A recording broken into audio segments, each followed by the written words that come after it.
Student, आपका स्वागत है Nageen best digital learning channel पे।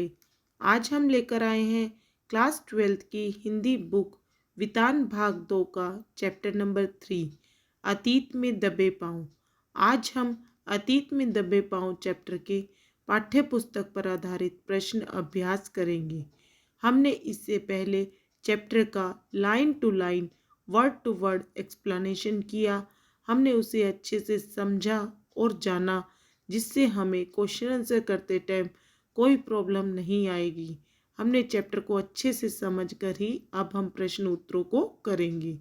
इसके लेखक हमें बताते हैं कि ओम धानवी जी अतीत के दबे पाँव एक यात्रा वृत्तांत है उनका।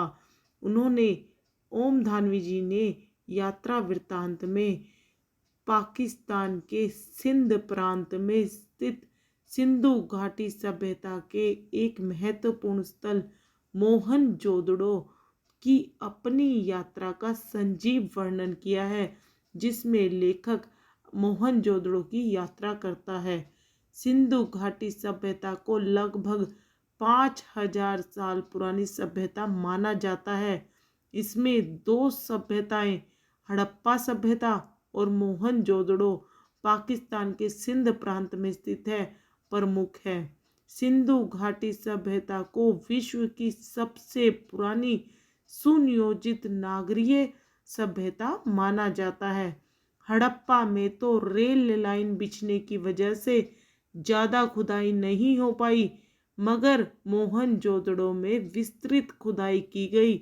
मोहनजोदड़ो की खुदाई का कार्य सन 1922 में राखल दास बनर्जी ने उस समय के पुरातत्व विभाग के निदेशक सर जॉन मार्शल के कहने पर किया।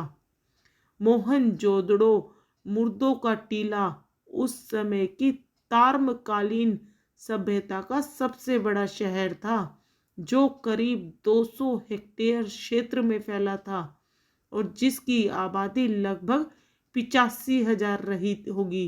ऐसा माना जाता है कि अपने समय में मोहनजोदड़ो घाटी की सभ्यता का केंद्र अर्थात राजधानी रही होगी। लेखक जब मोहनजोदड़ो घूमने गए तो वह घूमते हुए उन्हें ऐसा महसूस हुआ जैसे कि वो चुपके चुपके 5000 वर्ष पूर्व की सभ्यता में पहुंच गए हैं। लेखक कहते हैं कि ताम्रकालीन शहरों का सबसे बड़ा शहर अपनी बड़ी बड़ी गलियों और इमारतों के बल पर आज के महानगरों को भी मात देता हुआ नजर आता है। मोहनजोदड़ो शहर टीलों पर बसाया गया है। ये टीले प्राकृतिक नहीं हैं, बल्कि छोटे छोटे मानव निर्मित टीले हैं जो कच्ची पक्की ईंटों के बने हैं। ऐसा सिंधु नदी के बाढ़ के पानी के प्रकोप से बचने के लिए किया गया था। लेखक मोहनजोदड़ो की नगरीय सभ्यता, संस्कृति व जल संस्कृति के बारे में बताते हुए कहते हैं कि ताम्रपत वहाँ पर लेखक के मतानुसार सिंधु घाटी जो है वो लो प्रोफाइल सभ्यता थी। दूसरे स्थानों पर खुदाई करने से राजतंत्र को प्रदर्शित करने वाले, महल धर्म की ताकत दिखाने वाले पूजा स्थल, मूर्तियां और पिरामिड मिले हैं, जबकि मोहनजोदड़ो की खुदाई के दौरान ना तो राजप्रसाद ही मिले, ना ही मंदिर। यहाँ किसी राजा अथवा महंत की समाधि भी नहीं मिली। यहाँ जो नरेश की मूर्ति मिली है, उनके मुकुट का आकार बहुत छोटा है, इतना छोटा है कि इससे छोटे सिरपैंच की कल्पना भी नहीं की जा सकती। इन लोगों की नावों का आकार भी ज़्यादा बड़ा नहीं था। इन आधारों पर कहा जा सकता है कि सिंधु घाटी की सभ्यता आडंबरहीन सभ्यता थी। ऐसी सभ्यता जो छोटी होते हुए भी महान थी, जो विश्व प्राचीन संस्कृति थी। मोहनजोदड़ो और हड़प्पा प्राचीन भारत की ही नहीं, दुनिया के दो सबसे पुराने नियोजित शहर माने जाते हैं। ये सिंधु घाटी के परवर्ती यानी परिपक्व दौर के शहर है। खुदाई में और शहर भी मिले हैं। भाई खुदाई के अंदर हमें और भी शहर मिले हैं, लेकिन मोहनजोदड़ो ताम्रकाल के शहरों में सबसे बड़ा है। वह सबसे उत्कृष्ट भी है। व्यापक खुदाई यहीं पर संभव हुई। बड़ी तादाद में इमारतें, सड़कें, धातु पत्थर की मूर्तियां, चाक पर बने चित्रित भांडे, मोहरे और साजो सामान और खिलौने आदि वहां पर खुदाई के समय मिले हैं। सभ्यता का अध्ययन संभव हुआ। उधर सैकड़ों मील दूर हड़प्पा के ज्यादातर साक्ष्य रेल लाइन बिछने के दौरान विकास की भेंट चढ़ गए। मोहनजोदड़ो के बारे में धारणा है कि अपने दौर में वह घाटी की सभ्यता का केंद्र रहा होगा, यानी एक तरह की राजधानी माना जाता है। यह शहर 200 हेक्टेयर में फैला था। आबादी कोई 85,000 थी। जाहिर है 5,000 साल पहले यह आज के महानगर की परिभाषा को लांघता होगा। इसमें कई सारे महाकुंड भी थे और कृषि उत्पादों और उद्योगों का विकास भी था वहां पर। मोहनजोदड़ो के भी उल्लेख से प्राप्त जानकारियां जो थी, सिंधु सभ्यता की नगरों में सड़कें समकोण पर काटती थी, बहुत खुली और साफ थी। यहाँ सामूहिक स्नानागार थे। पानी की निकासी भी उत्तम व्यवस्था थी। नालियां पक्की और ढकी थी। खेती व व्यापार के प्रमाण थे। वहां पर अन्न के भंडार थे। नगर सुनियोजित थे। वहां पर हर तरह से कलाकृति, आभूषण, सुगढ़ अक्षरों की लिपि, सब चीजों का बोलबाला था। वहां किसी चीज की कमी नहीं थी। एक महानगर के रूप में वो नियोजित था। भाई इस पाठ में लेखक ने मोहनजोदड़ो की यात्रा के समय अपने अनुभव को इस तरह व्यक्त किया है। भाई लेखक यहाँ पर पहुंचकर पुराने सुनियोजित शहर की एक एक चीज का सिलसिले वाइज परिचय हम लोगों को करवाता है और उस सभ्यता के अतीत में झांककर वहां के निवासियों और क्रियाकलापों को अनुभव करता है और हम लोगों को भी अनुभव करवाता है। यहाँ की सड़कें, नालियां, स्तूप, स्नानागार, सभागार, अन्न भंडार, कुएं आदि के अलावा मकानों की सुव्यवस्था को देखकर लेखक महसूस करता है कि लोग अब भी वहां मौजूद हैं। उसे बैलगाड़ियों की ध्वनि सुनाई देती है। रसोई घर की खिड़की से झांकने पर वहां पक रहे भोजन की गंध आती है। लेखक कल्पना करता है कि यह सभ्यता नष्ट ना हुई होती तो आज भारत महाशक्ति बन गया होता। भाई उसकी नज़रों में यह शीर्षक बिल्कुल उचित साबित होता है कि हड़प्पा संस्कृत अतीत के दबे पांव बिल्कुल सही साबित होता है। आधुनिक शहर ब्रासिलिया, चंडीगढ़, इस्लामाबाद आदि शहर ग्रिड शैली में विकसित किए गए हैं। ये आधुनिक प्रतिमान माने गए हैं, परंतु इन शहरों में स्वयं को विकसित करने की क्षमता नहीं है। ये एकाकीपन को बढ़ावा देते हैं। कर्कट के जंगल बन गए हैं।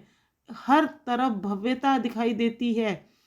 तकनीक का कमाल देखकर आम व्यक्ति भ्रमित हो जाता है, परंतु वह सहज जीवन नहीं जी पाता। चमक चमक में पुराने मूल्यों को भूल जाता है। नियोजन के नाम पर सामाजिकता को नष्ट कर दिया जाता है। विकसित देश तकनीकी के नाम आदि के नाम पर पुराने शहरों की निर्माण पद्धति को पिछड़ापन करार देते हैं। पुराने शहर जल की निकासी, जल प्रबंधन, पर्यावरण व मानवीय संबंधों को देखते हुए विकसित हुए हैं और आज नए तरीके से शहर प्रकृति के साथ छेड़छाड़ के साथ करते हैं। परिमाणतः बाढ़, सूखा, तापमान में बढ़ोतरी, प्रदूषण आदि से हम लोगों को जूझना पड़ रहा है। तो अब हम इसके प्रश्न उत्तर के माध्यम से चैप्टर को हम देखते हैं। हमने शॉर्ट में चैप्टर को पढ़ा और समझा ताकि हमें प्रश्न उत्तर करते समय किसी तरह की प्रॉब्लम ना आए। प्रश्न नंबर 1, सिंधु सभ्यता साधन संपन्न थी पर उसमें भव्यता का आडंबर नहीं था, कैसे? आंसर, सिंधु सभ्यता के शहर मोहनजोदड़ो की व्यवस्था, साधन और नियोजन के विषय में खूब चर्चा हुई है। भाई इसके मोहनजोदड़ो के शहर के विषय में बहुत ज़्यादा चर्चा हुई है। इस बात से सभी प्रभावित है।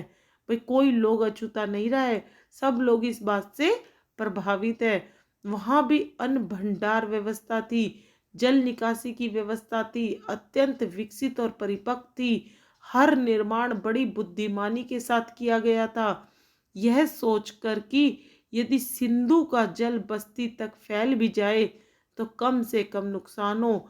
इन सारी व्यवस्थाओं के बीच इस सभ्यता की संपन्नता की बात बहुत ही कम हुई है। वस्तुतः इनमें भव्यता का आडंबर है ही नहीं। व्यापारिक व्यवस्थाओं को की जानकारी मिलती है, मगर सब कुछ आवश्यकताओं से ही जुड़ा हुआ है। भव्यता का प्रदर्शन कहीं नहीं मिलता।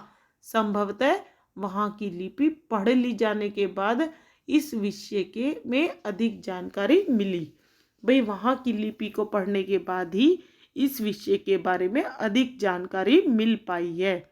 नेक्स्ट क्वेश्चन, सिंधु सभ्यता की खूबी उसका सौंदर्य बोध है, जो राज पोषित या धर्म पोषित ना होकर समाज पोषित था, ऐसा क्यों कहा गया है? सिंधु घाटी के लोगों में कला या सुरुचि का महत्व ज्यादा था।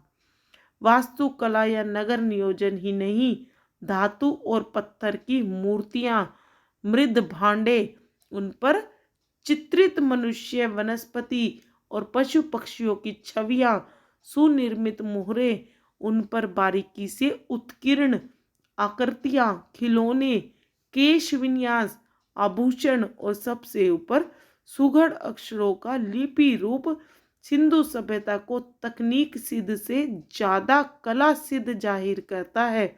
खुदाई के दौरान जो भी वस्तुएं मिली या फिर जो भी निर्माण शैली के तत्व मिले, उन सभी से यही बात निकल के आती है कि सिंधु सभ्यता समाज प्रधान थी।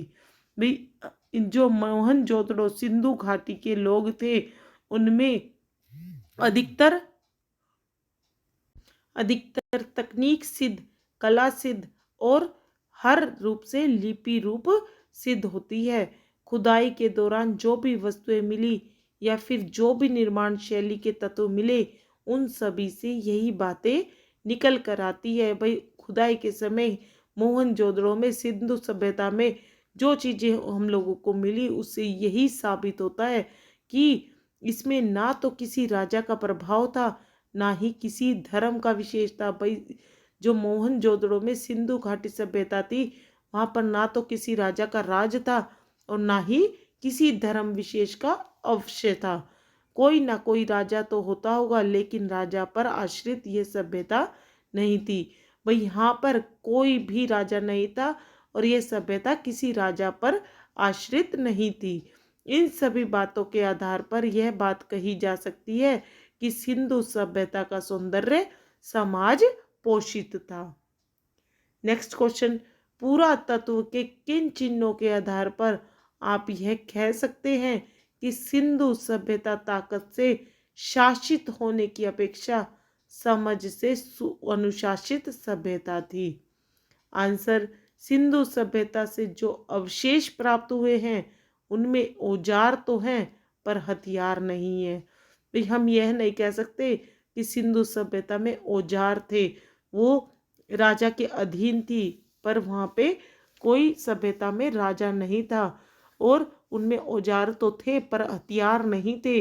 मोहनजोदड़ो, हड़प्पा से लेकर हरियाणा तक समूची सिंधु सभ्यता में हथियार उस तरह नहीं मिले जैसे किसी राजतंत्र में होते हैं। भाई वहाँ पर किसी राजतंत्र की तरह कोई हथियार नहीं मिला। दूसरी जगह पर राजतंत्र या धर्मतंत्र की ताकत का प्रदर्शन करने वाले महल, उपासना स्थल, मूर्तियाँ और पिरामिड आदि मिलते हैं। हड़प्पा संस्कृति में न भव्य राजप्रसाद मिले हैं, न मंदिर, न राजाओं व महंतों की समाधि। भाई हड़प्पा संस्कृति में कोई भी चीज़ हमें इस तरह की नहीं मिली कि हमें यह पता चले कि जो यह सभ्यता है, यह संस्कृति है, राजा के अधीन हो। मोहनजोदड़ो से मिला नरेश के सिर का मुकुट भी बहुत छोटा है। भाई जो नरेश का मुकुट मिला है वो भी बहुत छोटा है। इसकी इन सब के बावजूद यहाँ ऐसा अनुशासन जरूर था जो नगर नियोजन, वास्तुशिल्प, मुहर ठप्पो, पानी या साफ सफाई जैसी सामाजिक व्यवस्थाओं में एक रूपता रखे हुए था। इन आधारों पर विद्वान यह मानते हैं, भाई जो विद्वान है वो यह मानते हैं कि यह सभ्यता समझ से अनुशासित सभ्यता थी। भाई यहाँ के लोग, यहाँ इस सभ्यता के लोग बहुत समझदार थे, अनुशासन में रहते थे। यहाँ किसी राजा का बोलबाला नहीं था। यहाँ नरेश का मुकुट भी बहुत छोटा था। यहाँ किसी तरह के हथियार नहीं थे, औजार तो थे पर हथियार नहीं थे। यह सभ्यता समझ से अनुशासित सभ्यता थी, ना कि ताकत से। नेक्स्ट क्वेश्चन, यह सच है कि यहाँ किसी आंगन की टूटी फूटी सीढ़ियाँ अब आपको कहीं नहीं ले जाती, वे आकाश की तरफ अधूरी रह जाती है, लेकिन उन अधूरे पायदानों पर खड़े होकर अनुभव किया जा सकता है कि आप दुनिया की छत पर हैं। वहाँ से आप इतिहास को नहीं, उसके पार झांक रहे हैं। इस कथन के पीछे लेखक का क्या आशय है? भाई इस कथन के पीछे लेखक का आशय यही है कि खंडर होने के बाद भी पायदान बीते इतिहास का पूरा परिचय देते हैं। इतनी ऊंची छत पर स्वयं चढ़कर इतिहास का अनुभव करना एक बढ़िया रोमांच है। भाई इतनी ऊंची छत पर पहुंचकर इतिहास को देखना एक बहुत अच्छा अनुभव है। और लोग भाई खंडर होने के बाद भी पायदान बीते हुए इतिहास को बता रहा है। जो वो सीढ़ियां हैं वो उसके इतिहास को अच्छे से बता रही है, हमारा परिचय इतिहास से करा रही है। सिंधु घाटी की सभ्यता केवल इतिहास नहीं है, बल्कि इतिहास के पार की वस्तु है। भाई जो सिंधु घाटी की सभ्यता है वो इतिहास नहीं है, इतिहास को पार करने वाली वस्तु है। इतिहास के पार की वस्तु को इन अधूरे पायदानों पर खड़े होकर ही देखा जा सकता है। ये अधूरे पायदान यही दर्शाते हैं कि विश्व की दो सबसे प्राचीन सभ्यताओं का इतिहास कैसे रहा। भाई हिंदू सब वो मोहनजोदड़ो और हड़प्पा संस्कृति की सिंधु घाटी की सभ्यताएं जो है विश्व की दो सबसे प्राचीन सभ्यताएं हैं, जो हमें अधूरे पायदान से यही दर्शाते हैं कि प्राचीन सभ्यताओं का इतिहास कैसा रहा होगा। नेक्स्ट क्वेश्चन, टूटे फूटे खंडर सभ्यता और संस्कृति के इतिहास के साथ साथ धड़कती जिंदगियों के अनछुए समयों को भी दस्तावेज होते हैं। इन कथन का भाव स्पष्ट कीजिए। यह सच है कि टूटे फूटे खंडर सभ्यता और संस्कृति के इतिहास के साथ साथ धड़कती जिंदगियों के अनछुए समयों का भी दस्तावेज होते हैं। भाई वहाँ पर जो जिंदगियाँ धड़कती है, जीती है, जो लोग रहते थे, उनके अनछुए समयों का, भाई जो समय उन्होंने छुआ नहीं है उसके दस्तावेज हमें मिलते हैं। मोहनजोदड़ो में प्राप्त खंडर यह एहसास कराते हैं आज से 5000 साल पहले कभी यहाँ बस्ती थी। ये खंडर उस समय की संस्कृति का परिचय कराते हैं। भाई जो यहाँ के लोग थे, यहाँ की बस्तियाँ थी, यहाँ के लोग थे, उनकी संस्कृति से हमारा परिचय कराते हैं। लेखक कहता है कि इस आदिम शहर के किसी भी मकान की दीवार पर पीठ टिकाकर सुस्ता सकते हैं। भाई इस शहर के किसी भी मकान पर हम पीठ को टिकाकर बैठ सकते हैं और सुस्ता सकते हैं, चाहे वह एक खंडर ही क्यों ना हो। किसी घर की देहरी पर पांव रखकर आप सहसा सहम सकते हैं। रसोई की खिड़की पर खड़े होकर उसकी गंध महसूस कर सकते हैं, या शहर के किसी सुनसान मार्ग पर कान देकर बैलगाड़ी की रुनझुन सुन सकते हैं। इस तरह जीवन के प्रति सजग दृष्टि होने पर पूरा तात्विक खंडर भी जीवन की धड़कन सुना देते हैं। ये एक प्रकार के दस्तावेज होते हैं जो इतिहास के साथ साथ उस अनछुए समय को भी हमारे सामने उपस्थित कर देते हैं। भी हमने उस समय को छुआ नहीं, हमने देखा नहीं, पर हम वहाँ पर जाकर उन दस्तावेजों से इतिहास के साथ साथ उन अनछुए समय को भी महसूस कर सकते हैं। नेक्स्ट क्वेश्चन, इस पाठ में एक ऐसे स्थान का वर्णन है जिसे बहुत कम लोगों ने देखा होगा, परंतु इससे आपके मन में उस नगर की एक तस्वीर बनती है। किसी ऐसे ऐतिहासिक स्थल जिसको आपने नज़दीक से देखा हो का वर्णन अपने शब्दों में कीजिए। मैंने हर्षवर्धन के किले को नज़दीक से देखा है। यह एक ऐतिहासिक स्थल है। यह बहुत बड़ा किला है जिसे हर्षवर्धन ने अपनी राजधानी बना रखा था। अपने भाई राज्यवर्धन की मृत्यु के बाद वह थानेसर का राजा बना। इस किले के चारों ओर प्रत्येक कोने पर ऊंचे ऊंचे स्तंभ हैं। इसके परकोटों पर खूबसूरत मीनाकारी की गई है। अपने अधीनस्थ कर्मचारियों के रहने के लिए महल के साथ ही कमरे बनवाए हुए हैं। किले का मुख्य गुंबद बहुत ऊंचा था। इसके साथ ही एक मीना बाजार था जहां पर हर प्रकार के साजो सामान बिकता था। यह किला आज भी शांत भाव से खड़ा अपना इतिहास बताता प्रतीत होता है। किले का प्रवेश द्वार बहुत मजबूत है जहां तक कई सीढ़ियां पार करके पहुंचा जा सकता है। तो यहाँ पर हर्षवर्धन के किले के विषय में बताया गया है, उसकी खूबसूरती, उसके गुंबद के बारे में और यहाँ की मीना बाजार के बारे में सब चीज़ों का इतिहास के विषय में बताया है। वो यह भी बताया है कि आज भी शांत भाव से किस तरह वहाँ पर खड़ा है और अपना इतिहास बता रहा है। नेक्स्ट क्वेश्चन, नदी, कुएं, स्नानागार और बेजोड़ निकासी व्यवस्था को देखते हुए लेखक पाठकों से प्रश्न पूछता है कि क्या हम सिंधु घाटी सभ्यता को जल संस्कृति कह सकते हैं। आपका जवाब लेखक के पक्ष में है या विपक्ष में, तर्क दें। आंसर, सिंधु घाटी सभ्यता में नदी, कुएं, स्नानागार व बेजोड़ निकासी व्यवस्था के अनुसार लेखक इसे जल संस्कृति की संज्ञा देता है। मैं लेखक की बात से पूर्णतः सहमत हूँ। सिंधु सभ्यता को जल संस्कृति कहने के समर्थन में निम्नलिखित कारण है। नंबर 1, यह सभ्यता नदी के किनारे बसी है। मोहनजोदड़ो के निकट सिंधु नदी बहती है। यहाँ पीने के पानी के लिए लगभग 700 कुएं मिले हैं। ये कुएं पानी की बहुत सिद्ध करते हैं। मोहनजोदड़ो में स्नानागार है। एक पंक्ति में 8 स्नानागार हैं जिनमें किसी के भी द्वार एक दूसरे के सामने नहीं खुलते। कुंड में पानी के रिसाव को रोकने के लिए चूने व चिराड़ी के गारे का इस्तेमाल किया हुआ है। जल निकासी के लिए नालियां व नाले बने हुए हैं जो पक्की ईंटों से बने हैं।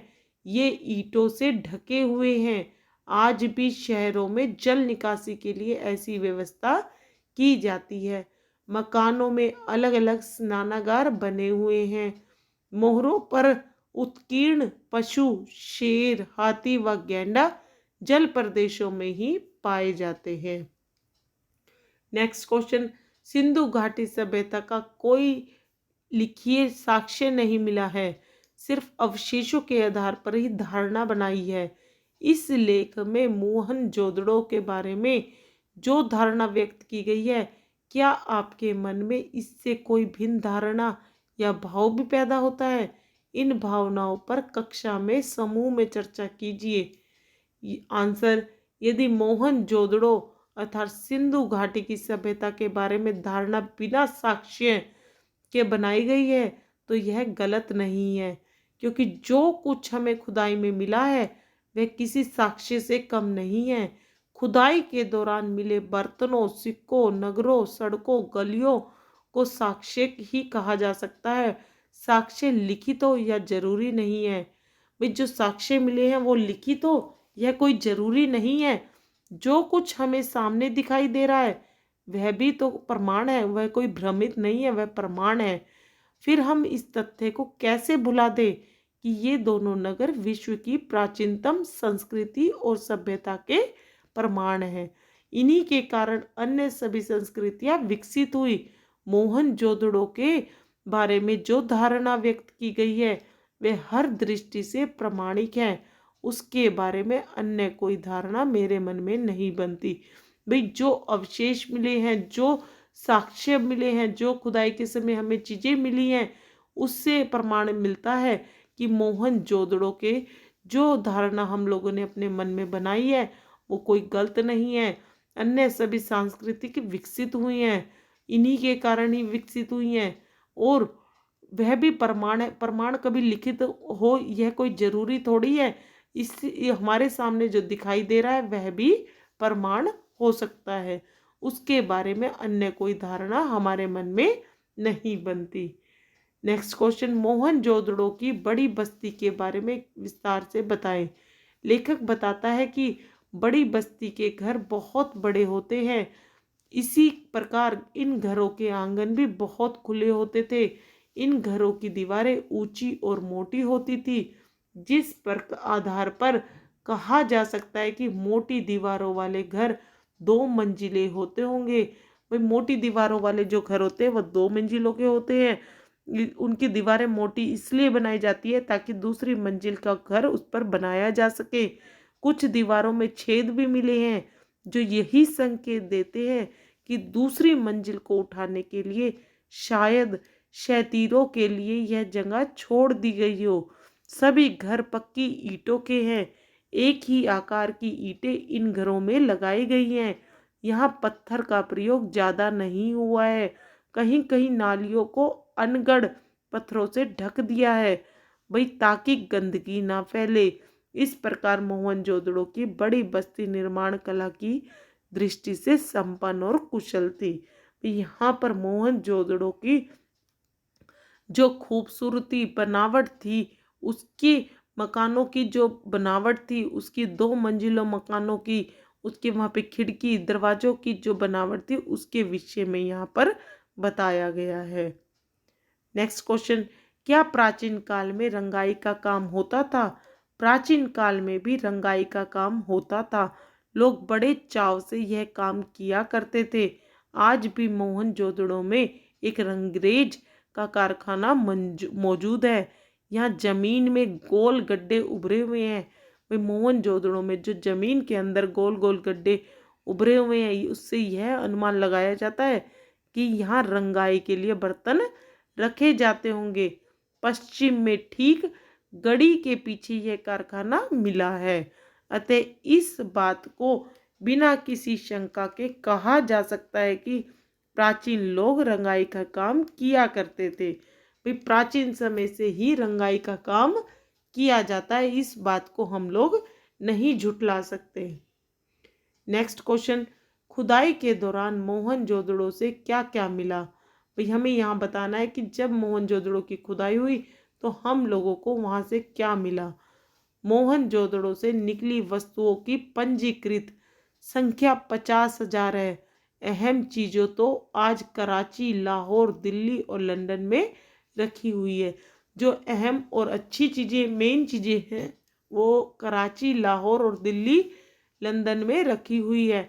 मुट्ठी भर चीज़ें, बल तिनके के बराबर चीज़ें यहाँ के अजायब घर में रखी हुई है, जिनमें गेहूँ, तांबे और कांसे के बर्तन, मोहरे, वांगे यंत्र, चाक पर बने हुए बड़े बड़े मिट्टी के मटके, चौपड़ की गोटियाँ, दिए, माप तोल के पत्थर, तांबे का शीशा, मिट्टी की बैलगाड़ी, 2 पाटों वाली चक्की, मिट्टी के कंगन, मनकों के वाले पत्थर के हार, मनकों वाले पत्थर के हार प्रमुख है। इस प्रकार खुदाई के दौरान बहुत सी वस्तुएं मिली, जिनमें कुछ तो संग्रहालयों में चली गई और बाकी बची हुई चोरी हो गई। वही मोहनजोदड़ो में खुदाई के समय जो जो वस्तुएं मिली वो सब वस्तुएं कुछ तो संग्रहालय में चली गई और कुछ चोरी हो गई। नेक्स्ट क्वेश्चन, सिंधु घाटी की सभ्यता कैसी थी? तर्क सहित उत्तर दीजिए। लेखक के मतानुसार सिंधु घाटी की सभ्यता लो प्रोफाइल सभ्यता थी। दूसरे स्थानों पर खुदाई करने से राजतंत्र को प्रतिष्ठित करने वाले, महल धर्म की ताकत दिखाने वाले पूजा स्थल, मूर्तियां और पिरामिड मिले हैं। जबकि मोहनजोदड़ो की खुदाई के दौरान ना तो राजप्रसाद ही मिले, ना कोई मंदिर मिला। यहाँ किसी राजा अथवा महंत की समाधि भी नहीं मिली। यहाँ जो नरेश की मूर्ति मिली है, उनके मुकुट का आकार बहुत छोटा है। इतना छोटा है कि छोटे सिरपंच की कल्पना भी नहीं की जा सकती। इन लोगों की नावों का आकार भी बहुत छोटा था, बड़ा नहीं था। इन आधारों पर कहा जा सकता है कि सिंधु घाटी की सभ्यता आडंबरहीन सभ्यता थी। ऐसी सभ्यता जो छोटी होते हुए भी महान थी, जो विश्व की प्राचीन संस्कृति थी। वे प्राचीनतम संस्कृति में हड़प्पा संस्कृति सिंधु घाटी सभ्यता की संस्कृति को माना जाता है। इस सभ्यता में ना तो कोई आडंबर था, ना कोई कोई नरे वो था राजा था को, ना किसी चीज की। भाई उनके काम करने की नावों का भी आकार बहुत छोटा था।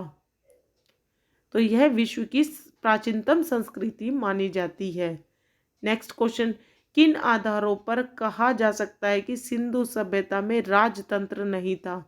मोहनजोदड़ो के अजायब घर में प्रदर्शित चीजों में औजार तो थे हैं, पर हथियार कोई नहीं। मोहनजोदड़ो क्या हड़प्पा से लेकर हरियाणा तक समुचित सिंधु सभ्यता में हथियार उस तरह कहीं नहीं मिले जैसे किसी राजतंत्र में होते हैं। इस बात को लेकर विद्वान सिंधु सभ्यता में शासन या सामाजिक प्रबंध के तौर तरीके को समझने की कोशिश कर रहे हैं। भाई वो वहाँ पर जो सिंधु सभ्यता में शासन और सामाजिक प्रबंध है, उसके तौर तरीके को बहुत अच्छी तरह से समझने की कोशिश कर रहे हैं। वहाँ अनुशासन जरूर था, पर ताकत के बल पर वहाँ पर कुछ नहीं होता था। वे मानते हैं कोई सैन्य सत्ता शायद यहाँ ना रही हो, मगर कोई अनुशासन जरूर था जो नगर योजना, वास्तुशिल्प, मोहर ठप्पो, पानी या साफ सफाई जैसी सामाजिक व्यवस्थाओं आदि में एक रूपता तक को कायम रखे हुए थे। भाई वहां पर अनुशासन का बोलबाला था। दूसरी बात, जो संस्कृति धरातल पर सिंधु घाटी सभ्यता को दूसरी सभ्यताओं से अलग ला खड़ा करती है, वह है प्रभुत्व या दिखावे के तेवर का नदारत होना।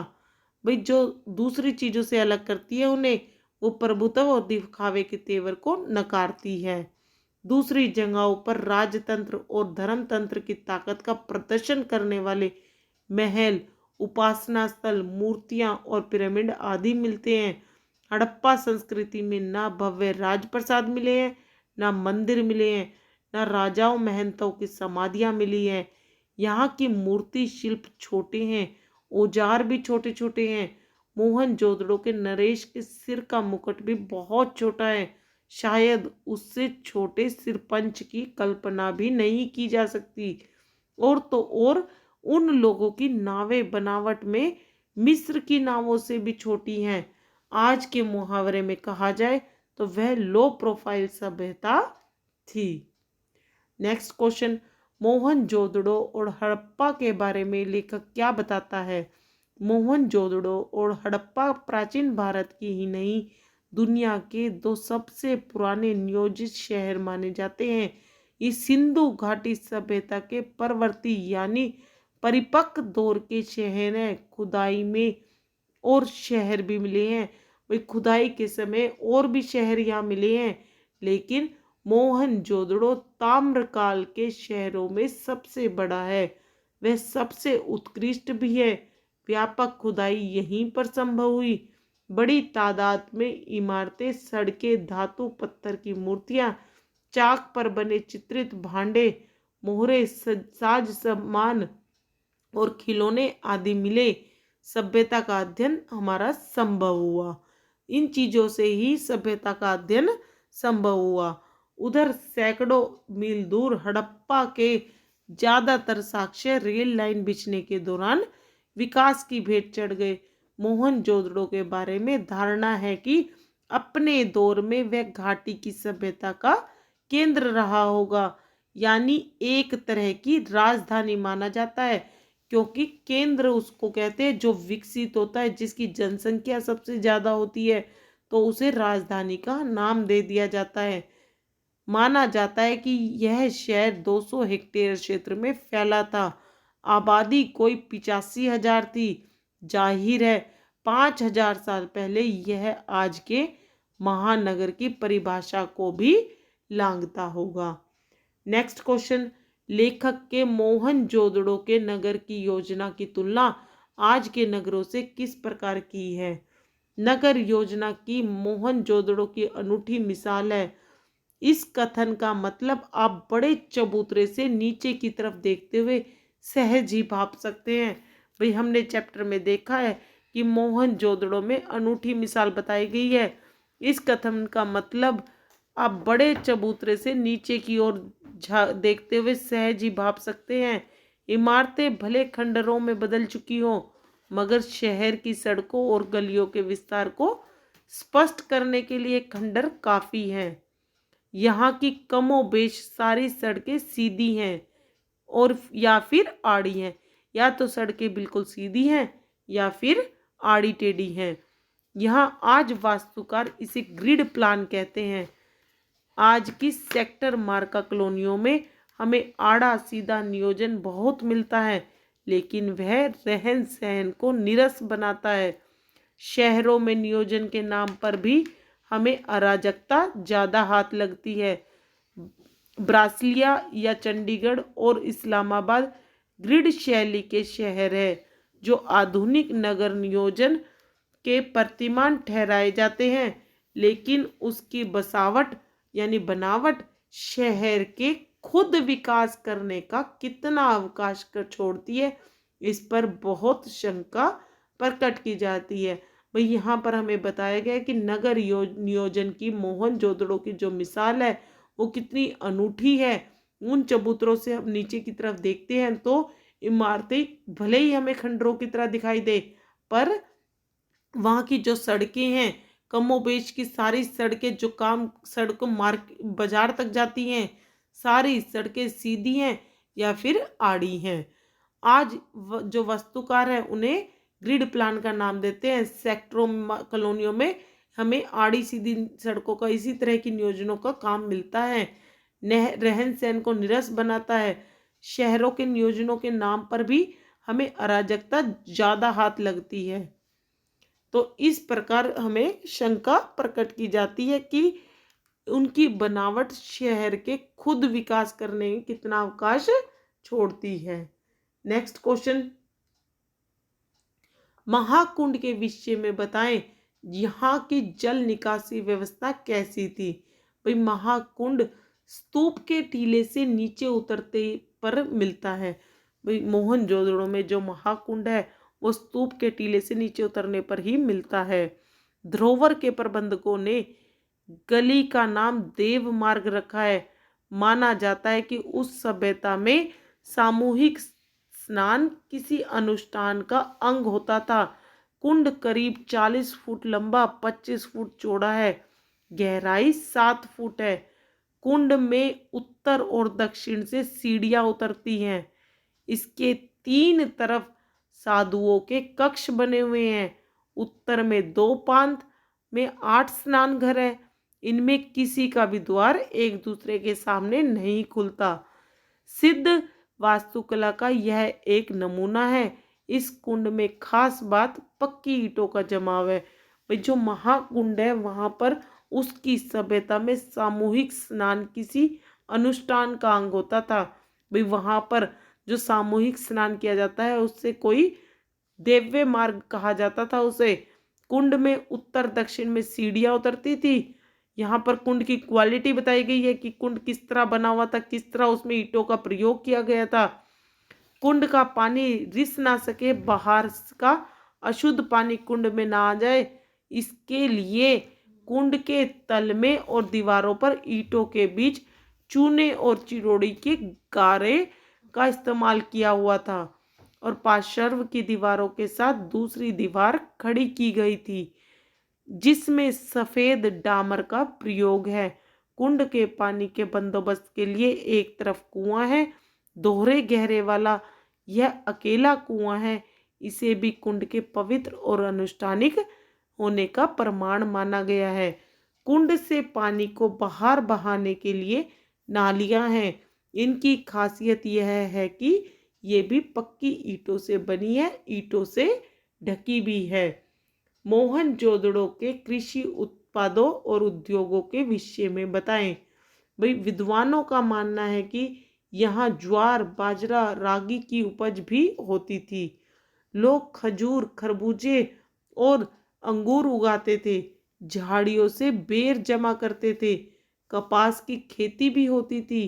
कपास को छोड़कर बाकी सबके बीज मिले हैं, उन्हें परखा गया है। कपास के बीज तो नहीं, पर सूती कपड़ा मिला है। ये दुनिया में सूत के 2 सबसे पुराने नमूनों में एक है। दूसरा सूती कपड़ा 3000 ईसा पूर्व का है, जो जॉर्डन में मिला था। मोहनजोदड़ो में सूत की कताई बुनाई के साथ रंगाई भी होती थी। रंगाई का एक छोटा कारखाना खुदाई में माधव स्वरूप वत्स को मिला था। छाल्टी, लीलन और ऊपन कहते हैं। भाई, यहाँ सुमेर से आयात होते हैं। शायद सूत उनको निर्यात होता हो। बाद में सिंध से मध्य एशिया और यूरोप को सदियों तक हुआ। प्रसंग वंश मेसोपोटामिया के शिलालेखों में मोहनजोदड़ो के लिए मेलहुआ शब्द का संभावित प्रयोग मिलता है। भाई, यहाँ पर बताया गया है कि जो मोहनजोदड़ो में कृषि उत्पादों और उद्योगों का कितना बोलबाला था। यहाँ पर कृषि हर उस पे ज्वार, बाजरा, रागी, खरबूजूर, खरबूजे, अंगूर, हर तरह की कृषि की जाती थी। यहाँ सूती कपड़ों का भी कारखाना था, रंगाई का कारखाना था। हर तरह से यह एक संपन्न शहर था। मोहनजोदड़ो के उत्खनन से प्राप्त जानकारियों के आधार पर सिंधु सभ्यता की विशेषताओं पर एक लेख लिखिए। मोहनजोदड़ो के उत्खनन से प्राप्त जानकारियों के आधार पर सिंधु सभ्यता की निम्नलिखित विशेषताएं थी। यहाँ पर हमें सिंधु सभ्यता की विशेषताएं बतानी है कि यहाँ पर क्या क्या था। सिंधु सभ्यता के नगरों की सड़कें समकोण पर काटती थी। ये खुली व साफ थी। यहाँ सामूहिक स्नानागार मिले हैं। यहाँ पानी की निकासी की उत्तम व्यवस्था थी। नालियाँ पक्की व ढकी हुई थी। यहाँ खेती व व्यापार के प्रमाण मिले हैं। हर नगर में अनाज भंडार घर की व्यवस्था थी। मोहरों पर उत्कीर्ण कलाकृतियाँ, आभूषण, सुघड़ अक्षरों की लिपि आदि से कलात्मक उत्कृष्टता का पता चलता है। हर नगर में अनाज भंडार घर की व्यवस्था थी। नगर सुनियोजित थे। इस तरह हमने इस पाठ के प्रश्न उत्तरों को संपन्न किया। हमने देखा कि किस तरह सिंधु घाटी की सभ्यता की खुदाई के समय, मोहनजोदड़ो की खुदाई के समय हमें किस तरह उसके अवशेष मिले। हमने किस तरह उसके विषय में लेखक ने अपनी यात्रा वृत्तांत को किस तरह उल्लेख किया। भाई, उसने हमें अपनी यात्रा के माध्यम से हम लोगों को भी मोहनजोदड़ो के 5000 वर्ष पूर्व इस सभ्यता को अब एक दूसरे के आमना सामना करवाया। सिंधु सभ्यता से हमें बताया कि वहाँ पर सिंधु सभ्यता में किस प्रकार चीज़ें होती थी। हर चीज़ की एक सड़कें बिल्कुल सीधी होती थी या फिर आड़ी होती थी। महाकुंड होता था। जल नियोजन का कार्य किस तरह किया जाता था। किस तरह वहाँ पर अन्न का कठोरी होती थी। हर चीज़ का वहाँ पर ध्यान रखा जाता था। वहाँ पर कोई हथियार नहीं होते थे। औजारों की कि हमने किस तरह लेखक की यात्रा के माध्यम से सिंधु घाटी सभ्यता के 5000 साल पुरानी सभ्यता को देखा। हमने सभ्यताओं में हड़प्पा सभ्यता, मोहनजोदड़ो सभ्यता के बारे में जाना। विश्व की सबसे पुरानी सुनियोजित नागरिक सभ्यता को देखा। हड़प्पा में तो रेल लाइन के बिछने से जो खुदाई खत्म हो गई और वो विकास के बलि चढ़ गई। मोहनजोदड़ो में विस्तृत खुदाई को हमने देखा। उसमें मिले। सन 1922 में राखल दास बनर्जी ने उस समय के पुरातत्व विभाग के निर्देशक सर जॉन मार्शल के कहने पर जो खुदाई का कार्य किया, उस समय मोहनजोदड़ो को मृदा का टीला कहा जाता था और घाटी सभ्यता केंद्र और राजधानी भी कहा जाता था। हमने हर तरह से वहाँ की बड़ी बड़ी गलियों, इमारतों और उस पर आज भी महानगरों को भी मात देता हुआ नजर आता है। हर चीज को हमने देखा। मोहनजोदड़ो शहर के टीलों पर बसाया गया, उस टीलों की प्राकृतिकता को भी हमने देखा। इस तरह हमने इसके पाठ्य पुस्तक पर आधारित प्रश्न उत्तरों को पूरा किया। अब हम आके इसके एक्स्ट्रा क्वेश्चन और एमसीक्यूज लेके आएंगे। आप अच्छे से इन प्रश्न उत्तरों को और चैप्टर के एक्सप्लेनेशन को देखिए, ताकि आपको आगे वीडियो को देखने में और चैप्टर को करने में कोई प्रॉब्लम ना आए। वीडियो अच्छा लगे तो लाइक, शेयर और सब्सक्राइब करना। तब तक के लिए धन्यवाद।